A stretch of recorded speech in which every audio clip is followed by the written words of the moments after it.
मुस्लिम law में उत्तराधिकारी व पारिवारिक विवाह पर सेमिनार। Justice S N. पाठक बोले, I salute Islamic law.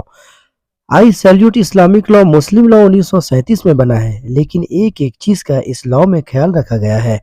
Quran ने कहा अपना मसला बैठकर सुलझाओ। कोर्ट ने कहा पहले अपना मसला मध्यस्थता से सुलझाओ। कोई भी धर्म गलत करने नहीं सिखाता। ये बातें झारखंड हाई कोर्ट के न्यायाधीश डॉक्टर एस.एन. पाठक ने कही। वे गुरुवार को गवर्नर कॉलेज थियोलॉजिकल हॉल में आयोजित all India Muslim personal law board के एक सेमिनार में मुख्य अतिथि के रूप में शामिल हुए। कार्यक्रम को संबोधित करते हुए उन्होंने कहा कि आज हम जिस समाज जिस देश में हैं वह रह रहे एक दूसरे के बारे में जानने की all India Muslim personal law board 40 वर्ष से ज्यादा काम कर रही है। बोर्ड मुस्लिम समाज को यूनाइटेड करता है। शरीयत ने विरासत यानी बंटवारा के बारे में छोटी छोटी जानकारी दी। अल्लाह के नजदीक सबसे नापसंद अमल है तलाक। तलाक से बचने को कुरान व हदीस ने कहा।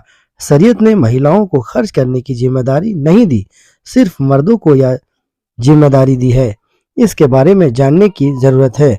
बता दें कि गुरुवार को all India Muslim personal law board के तत्वाधान में गवर्नर कॉलेज थियोलॉजिकल हॉल में एक सेमिनार का आयोजन किया गया। इसकी अध्यक्षता आलम हॉस्पिटल के निदेशक डॉक्टर मजीद आलम ने की। कार्यक्रम का संचालक मौलाना रिजवान दानिश ने किया। सेमिनार का विषय है मुस्लिम लॉ में उत्तराधिकारी व पारिवारिक विवाह। इस सेमिनार के मुख्य अतिथि झारखंड उच्च न्यायालय के न्यायाधीश डॉक्टर एस.एन. पाठक थे। विशिष्ट अतिथि मुफ्ती उमर आबिदीन, अधिवक्ता अल्लाम मुफ्ती नजर तौहीद विपिन कुमार पानी थे। कार्यक्रम में आए अतिथियों का गुलदस्ता देकर स्वागत किया गया। रियाज शरीफ ने स्वागत संबोधन में, वहीं लखनऊ से आए हजरत मौलाना उमर आबिदीन ने शरीयत लॉ की पूरी जानकारी दी। हर मजहब हर समाज में पर्सनल लॉ मुफ्ती नजर तौहीद। वहीं मुफ्ती नजर तौहीद ने अपने संबोधन में कहा कि हर मजहब हर समाज के पर्सनल लॉ है। 1937 में अंग्रेज ने मुस्लिम लॉ बनाया। महिला से ज्यादा मर्दों की जिम्मेदारी खर्च की है। अगर वो पिता है तो बेटा बेटी की जिम्मेदारी पति है, तो पत्नी की जिम्मेदारी भाई है, तो बहन की जिम्मेदारी दादा है, तो पोता पोती की जिम्मेदारी होती है। वहीं महिलाओं को खर्च की जिम्मेदारी नहीं है। अगर मुसलमान कुरान हदीस पर अमल करे तो कोई दिक्कत नहीं होगी। वहीं विपिन कुमार पानी ने अपने संबोधन में कहा कि कोई भी लॉ जोड़ने के लिए होता है, तोड़ने के लिए नहीं। तलाक शब्द परिवार को तोड़ता है, जोड़ता नहीं। मुस्लिम लॉ की जानकारी साझा करना सेमिनार का उद्देश्य है। अधिवक्ता मुमताज अहमद खान वहीं अधिवक्ता मुमताज अहमद खान ने अपने संबोधन में कहा कि सेमिनार का उद्देश्य है मुस्लिम लॉ के बारे में जानकारी साझा करना। मुस्लिम लॉ में महिलाओं का ज्यादा हक दिया है और माँ के पैरों के नीचे जन्नत कहा है। मुस्लिम लॉ बहुत इंटरेस्टिंग है। डॉक्टर संगीता लाहा वहीं डॉक्टर संगीता लाहा ने कहा कि मुस्लिम लॉ बहुत इंटरेस्टिंग है। इस लॉ में सभी का ख्याल रखा गया है। वहीं एक रसीदी ने अपने संबोधन में कहा कि मुस्लिम लॉ के बारे में ज्यादा जानकारी एक दूसरे को बताना है। आज जरूरत है अपना मामला बैठकर हल करने का। वहीं अधिवक्ताए अल्लाम ने अपने संबोधन में मुस्लिम लॉ के बारे में जानकारी दी। वहीं मुफ्ती इम्तियाज ने मौलाना खालिद सैफुल्लाह रहमानी का पैगाम पढ़ा। धन्यवाद ज्ञापन अधिवक्ता हामिद रजा खान ने की। As doctors, teachers, or clerks, their families who send their such as parents, husband, want them to have little interaction with men at the place of work.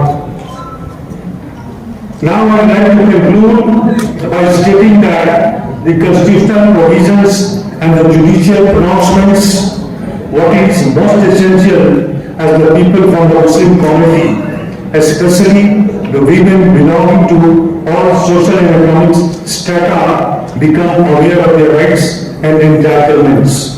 Social awakening and a change in the mindset and attitude are equally important, as has been rightly portrayed by the Honorable Apex Court in case of Nitisha versus Union of India. Presently, adjustments both in thought and method are necessary to rebuild the structures of an equal society. जरूरी है कि हम एक दूसरे को समझें। इस मुल्क में जो सबसे बड़ी प्रॉब्लम हमारी रही कि हम एक दूसरे के नेबरहुड में पड़ोस में रहते हैं, लेकिन हम एक दूसरे को जानते नहीं हैं।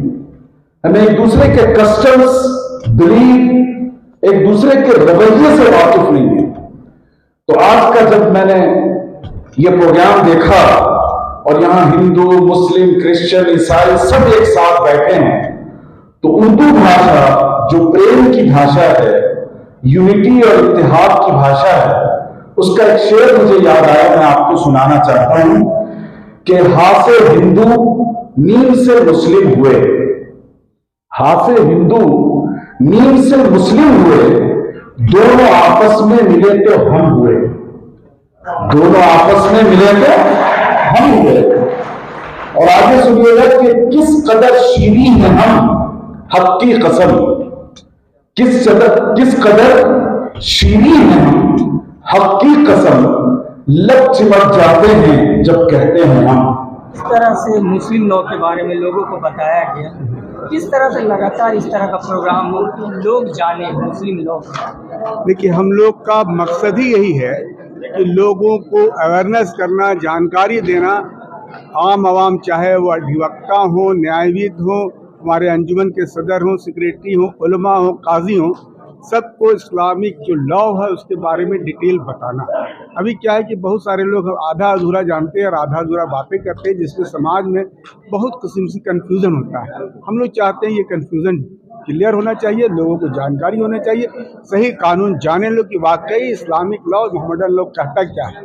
और वो जब सबको जानकारी होगा तो हमको लगता है कि किसी किस्म का कोई डिफरेंसेस नहीं होगा।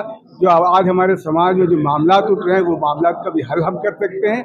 और एक लेवल पर दोनों तरह से, चाहे वो लड़का का मामला हो, लड़की का मामला हो, चाहे वो वरासत का मामला हो, चाहे निकाह और तलाक का मामला हो, इस पर हम लोग बैठ करके, अभी जो प्रोविज़न चल रहा है मीडिएशन का, काउंसिलेशन का, आपस में मशवरे करके, तो हम लोग चाहते हैं कि इस मसले को हल किया जाए और एक अच्छा माहौल बने, लोगों में आपसी भाईचारा बने और समाज में खूबसूरत सा निज़ाम स्थापित हो।